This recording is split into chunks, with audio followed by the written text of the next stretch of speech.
एक चीज अच्छा सरल साहब, मुझे एक चीज़ बताइएगा, 6 मिलों ने 5 महीने में जो शुगर थी 20.5 अरब बेनामी लोगों को दी, जो उनकी 97% ऑफ सेल बनती है। 2017 से लेकर 2020 तक, जिसमें 2 साल पाकिस्तान तहरीक इंसाफ के भी हैं, 723 अरब में से 517 अरब बेनामी लोगों को दी गई, truck driver and all that. Sir वाकई इतना इजी है अपने मुल्क के साथ ये सब कुछ करना एक्चुअली? जब सिस्टम में इतने बड़े होल्स होंगे, क्योंकि सबसे बड़ा देखे चीज़ आपको कौन सी रोकती है, वो है कि you are afraid of being brought to justice. अगर वो सिस्टम ना हो, अव्वल तो आपको पता है कि आप मैनेज नीचे ही कर लेते हैं, बहुत प्रॉब्लम हुआ तो आप कोई ले जाएगा कोई कोर्ट में, आप उसमें पहले ही एक्सपर्टीज़ आपकी है कि जी कितने साल उसको खींचना है, उतने दौरान फिर गवर्नमेंट बदल भी जानी है, उस दौरान फाइलें भी गायब करा देनी हैं, उस दौरान प्रोसिक्यूटर भी बेन ओवर करने हैं, उस दौरान जो मेजर क्रूशल किस्म की डॉक्यूमेंट्स हैं उनको भी गायब करना है, ठीक, and you do it successfully. तो फिर आपको खतरा किस बात का है? आप ये देखें ना कि इसमें 700 बिलियन की मेरे ख्याल में शायद, इफ आई रिमेंबर करेक्टली, कोई इस तरह की फिगर थी कि जी जो ट्रांजैक्शंस कैश की हुई हैं। अब आप अंदाजा करो, सोचें, तो हम एफएटीएफ को रो रहे होते हैं, अब ये चीजें कर। अब आप बताएं, एफएटीएफ हमारे मुंह पे नहीं मारेगा? बिल्कुल ऐसे, ये भाई आपका सिस्टम, बिल्कुल, और ये रिकॉर्ड पे है, रिकॉर्ड पे आपका कमीशन है। एग्जैक्टली, बिल्कुल। और आप पहले एक बात कर रहे थे, ये फोरेंसिक्स, एक्चुअली फोरेंसिक्स का मतलब भी लोगों को थोड़ा एक्सप्लेन करने की ज़रूरत है कि फोरेंसिक्स मीन्स वो एविडेंस जो कि कोर्ट में प्रेजेंट किया जा सकता है, ठीक है, समझिए? एब्सोल्युटली, क्योंकि फोरेंसिक ऑडिटर वही है जो कोर्ट प्रोसीजर्स को समझता है। तो ये जो परसेप्शन लोग बना रहे हैं कि जी कोर्ट में आके प्रूफ होगा, नहीं होगा, नहीं, वो नहीं होगा, लेकिन उसकी रीजंस और हैं। हाँ। उसकी रीजंस यही है जो मैं बता रहा हूँ, ठीक है, कि ना आपके पास होगा एक से 1 लाख रुपए वाला प्रोसिक्यूटर, सही, हाँ, डिफेंस के पास होगा 5 करोड़ वाला, सो देयर इज नो वे, ठीक। अच्छा, इवन हमारे जजेस जो हैं वो चूंकि उनकी इन इश्यूज पे ट्रेनिंग कम है, सेंसिटाइजेशन कम है, सो वो भी उसको उस तरह से नहीं देखते। वाइट कॉलर क्राइम है ना ये सारा, तो वाइट कॉलर में जब आप सूटेड बूटेड होते हैं और ब्रांडेड चीज़ें पहनते हैं, फर अंग्रेजी बोलते हैं, you don't fit into the profile of a criminal. Okay. आप ये समझते हैं कि नहीं ये तो बड़ा शरीफ ज़्यादा है और ये है और वो है, ठीक। सो वो हैं मसाइल सारे। अच्छा सर, इस पे 2 क्वेश्चंस और हैं। उस्मान बुज़दार साहब, इमरान खान साहब के बड़े फेवरेट हैं, चीफ मिनिस्टर पंजाब हैं, हर दफ़ा प्राइम मिनिस्टर उनकी तारीफ़ भी करते हैं, ठीक है, करनी चाहिए, उनके चीफ मिनिस्टर हैं। उनकी जो व्यू पॉइंट है कि मुझे याद नहीं, सीरियसली याद नहीं, 3 अरब रुपए की सब्सिडी दी गई और आप कमीशन में आके कह रहे हैं मुझे याद नहीं। नहीं, ये तो देखें ना, इसीलिए ये पहले भी जिनके बारे में बात हुई है और अब आप इनके बारे में बात कर रहे हैं, मेरे हाल में कमीशन ने राइटली ये कहा है कि वी आर नॉट कन्विंस्ड, क्योंकि रज़ाक दाऊद के बारे में, on his views they are not convinced, इसके बारे में कोई भी कन्विंस नहीं हो सकता इस तरह के जवाब के बारे में। तो that is why I would say कि ये जो एस्पेक्ट्स हैं जो सॉर्ट ऑफ हाफ ट्रूथ्स पे रह गए हैं, इनको कंटिन्यू करना चाहिए to arrive at conclusive sort of conclusions. जिनके अभी हमने नाम लिए, जो स्टार्ट में जिनको नॉमिनेट किया गया है, ये हर हुकूमत का, चाहे नवाज़ शरीफ हो, चाहे ज़रदारी साहब हों और अब इमरान खान, ये हर हुकूमत की कोर टीम होती है, कैबिनेट में होते हैं, मेन की प्लेयर्स होते हैं। क्यों? इन्फ्लुएंस मैटर्स ना जी। इसका ठीक है, नोटेड सर, नोटेड। अच्छा सर, थोड़ा सा आगे चलते हैं sir. Police service of Pakistan, एक नारा था कि हम चेंज करेंगे पुलिस का कल्चर। हमने खैबर पख्तूनख्वा में एक बहुत अच्छा चेंज किया। मैं कुछ रोज़ कबल प्रेसिडेंट का इंटरव्यू कर रहा था, वो भी इस चीज़ को क्लेम कर रहे थे, खान साहब भी क्लेम करते रहे। उसके बाद ऑल दो चौथा आईजी केपी लग गया और वहाँ पर बैक टू स्क्वायर वन, अब सारी अथॉरिटीज़ वापस चली गई हैं, so it's no more with the IG. So वो जो एक व्यू था कि हम ये चेंज कर देंगे और पता नहीं कौन सी पुलिस हो जाएगी, लोगों का व्यू पॉइंट ये हो गया ठीक। आपका क्या व्यू है? आप बड़ा इसको डिटेल पर इस पर करते हैं स्टार्टिंग फ्रॉम 2002 जी। नहीं, ये देखें, मेरे जो ऑनेस्टली लाइफ टाइम का एक बहुत सीरियस जो मुझे शॉक है वो इस बात पे हुआ है कि खान साहब ने इतना इस इशू को समझा और इसको एड्रेस करने की कोशिश की और यहाँ तक कहा कि हम केपी में सेकंड टाइम जो जीते हैं उसकी मेन वजह हमारी ये पुलिस रिफॉर्म्स थी।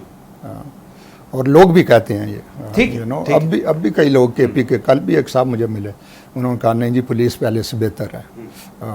अगरचे एज यू हैव सेड कि वो चीज़ें वहाँ भी रिवर्सल में गई हैं, क्योंकि उसमें प्रॉब्लम ये होता है ना कि ये वो मैटर है जो आपको अक्रॉस द बोर्ड सारे प्रोविंसेस पे रखना होता है। एग्जैक्टली। अगर आप खाली उस वक्त तो चलो आपके पास था ही एक प्रोविंस, तो आपने दूसरों से अपने आप को मुख्तलिफ करने में एफर्ट कर ली। ठीक है। अब जब आपको नेशनल लेवल पे करने की ज़रूरत आई है तो नहीं हुआ, ना पंजाब में हो सका, ना केपी में वो वाली बात रह सकी, खुद इधर इस्लामाबाद में नहीं है, यू नो। तो ये बड़ा हमारी एक तारीख़ का सैड चैप्टर रहेगा कि जो एक्सपीडियंसी है उसका हम सहारा ले लेते हैं और जो फंडामेंटल्स हैं उनसे फिर आगे पीछे हमें हटना पड़ता है। That is I think very very unfortunate. 5वें अभी लगे हैं आईजी पंजाब और टेन्योर वो जो कहते हैं कि 3 साल का होना चाहिए, वो किसी का नहीं पूरा होगा because obviously they are due shortly.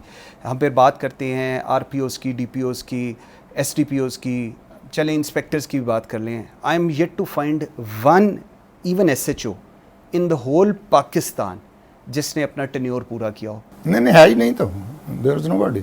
Average tenure तो हमने तो उस वक्त वर्कआउट किया था कोई 3-4 महीने के दरमियान बनता है, तो लेट अलोन के जी एसएचओ का भी 3 साल ही लिखा हुआ है, you know, in the police order. और सारे मतलब उसको अब करें ना follow, you know, but they will never do. Sir priority ये होनी चाहिए कि अच्छा वो बंदा लगाएं, अच्छा छोड़ दें, वो बंदा लगाएं जो डिलीवर करे, या वो बंदा लगाएं जो मेरा लॉयल हो? नहीं, बंदा जो प्रोफेशनली डिलीवर करे, मतलब लॉयल्टी का इसमें he has to loyal to the law, not to any individual. बिल्कुल। उसको तो अगर अपना उसका भाई बाप बेटा काबू आएगा तो he has to you know proceed as per law. वो तो लॉ ऑफिसर है, उसका तो और कोई काम ही नहीं है। बिल्कुल ठीक। अच्छा सर, आप आईजी बलूचिस्तान भी रहे, मैंने उस दिन आरिफ अलवी साहब से भी ये बात कर रहा था, area A area B even as of today उन्होंने कहा जी हम बड़ी कोशिश कर रहे हैं बट ग्राउंड रियलिटी शायद उस तरह की नहीं है, और आपने भी बड़ी इस पर इनिशिएटिव्स लिए थे, अभी भी वो चीज़ें ठीक नहीं हुई।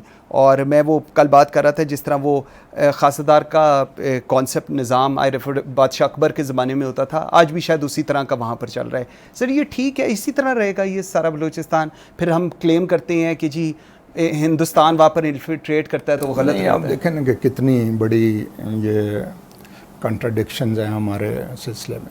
अब आप देखें कि जब ये मैं गया था तो 9/11 हो चुका था, और एक दफ़ा मुझसे ये कहा गया कि जी वो पता चलता है जी कि कोयटा शूरा जो है वो बड़ी एक्टिव है उधर और ये है वो है। तो मैंने कहा पॉसिबल है, क्योंकि यू नो 94-95% एरिया तो बी एरिया है। तो हाँ, अगर कोयटा में है तो कोई मुझे बताए तो हम उस पर एक्शन ज़रूर ले लेंगे, ठीक है, और अपने तौर पे भी कोशिश करेंगे। तो बट तो इससे स्टार्ट हुआ ये, to cut long story short, तो मुशर्रफ टुक द डिसीजन कि जी हम इसको सारे को कन्वर्ट करते हैं इनटू एरिया, और वो प्लान बना मेरे वक्त, अप्रूव हुआ। उसमें इसकी कास्ट जो है वो मिनिमम अराउंड 10 बिलियन थी, जो कि फेडरल गवर्नमेंट ने कहा हम देंगे, राइट, क्योंकि दिस इज़ इम्पॉर्टेंट। ठीक है। एंड सिर्फ एक बात पे हमारा थोड़ा सा हुआ कि आई वाज आस्क्ड कि कितना टाइम लगेगा इस पे, तो आई सेड कि may be around 5 years। Okay, तो उन्होंने कहा नहीं जल्दी करना है, मैं कहा नहीं यू नो लोगों को भर्ती करना है आपने, ठीक, फिर उनको ट्रेन ठीक है। करना है दिस दैट। तो मेरे बाद 3 IG और 2 और एक याकूब थे और उसके बाद तारिक खोसा।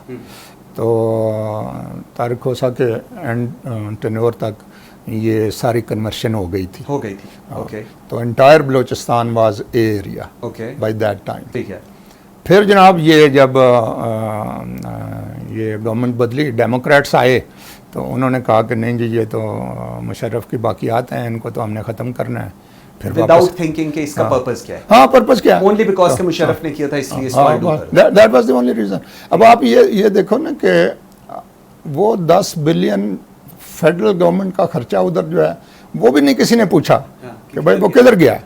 हाँ जी, तो गाड़ियाँ गायब हो गई, वेपन्स आगे पीछे हो गए, ये मतलब लूट मार का समय है। अच्छा सर, अभी मैं ये बात अक्सर ही करता हूँ, अब तो मुझे यकीन करें मैं खुद ही शर्मिंदा हो जाता हूँ ये सवाल करके। अभी इस्लामाबाद बैठे हुए हैं, कैपिटल है पाकिस्तान का, दारुल हुकूमत, इधर 150 साल पुराना 1861 चल रहा है। ये फैज़ाबाद जाएंगे 2002 चल रहा है, बलूचिस्तान में उन्होंने किया, वहाँ पर भी 2000 और कॉपी पेस्ट ऐसा किया कि वहाँ पर हाथियों तक का वो तक मैंने, जबकि वहाँ पर होते ही नहीं हाथी। जो इन्होंने किया सिंध वालों ने, उन्होंने नाम नया दे दिया, वो ही 1861। सर इशू ये है कि हमने नहीं अथॉरिटी देनी, सिर्फ जो ट्रांसफ़र पोस्टिंग हो वो मेरी मर्ज़ी की हो, लॉ कहीं और जाए, लॉ किसी और को पढ़ाएं, ये है इशू। मैं आपको सच बताऊं ये इशू है। और दूसरा उसके साथ ही रिलेटेड इशू जो है ना मंसूर, वो ये है कि पुलिस अगर इंस्ट्रूमेंट ऑफ लॉ बन गई तो सबसे पहले हमारी जो पोजीशन है, प्रिविलेज जो हम अनड्यूली एंजॉय कर रहे हैं, उस पे असर पड़ेगा। यू नो, मैं आपको ये फैक्ट शेयर कर रहा हूँ कि हम एक मीटिंग में थे जिसमें ये इसमें को अमेंड करके इसका सत्यानाश करने का प्रोग्राम पंजाब गवर्नमेंट की तरफ से आया था, पुलिस आर्डर का, जन मुशर्रफ के वक्त ही। तो उस पे मैंने सिंपल सी बात की, मैंने कहा देखें ये जो आप अमेंडमेंट्स लेके आए हैं, ये हमने स्टार्ट किया था ये सारा process to depoliticise the police.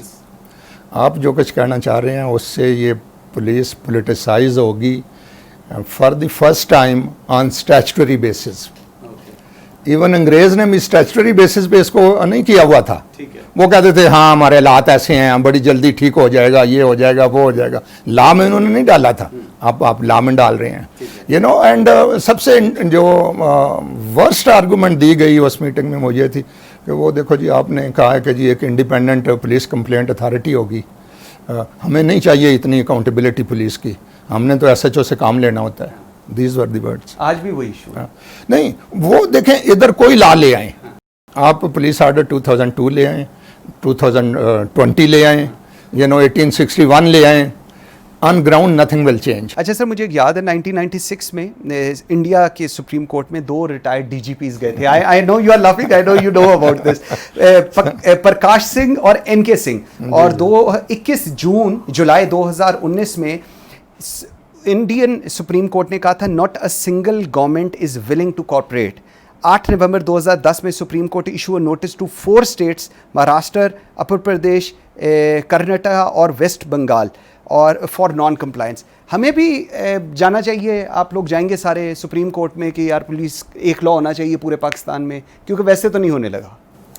नहीं, उनका जो है ना एक दो चीज़ें जो वहाँ की जूरिस्प्रूडेंस हैं उसमें फ़र्क आई शुरू से ही। एक तो उन्होंने ये व्यू ले लिया बिल्कुल स्टार्ट में ही कि जी ये जो 1861 है ये एक चूँकि फेडरल लॉ है, इसलिए इसको कोई प्रोविंस उस तरह से अमेंड नहीं कर सकता। ठीक है। बाकी किसी ने अपना छोटा मोटा कोई लोकल करना है तो उस हद तक तो कर सकते हैं, लेकिन अगर किसी ने इसको डिलीट करना है तो नहीं कर सकते। ठीक है। दैट इज़ द रीज़न कि वो 1861 अभी तक चल रहा है। एग्जैक्टली। ठीक है ना।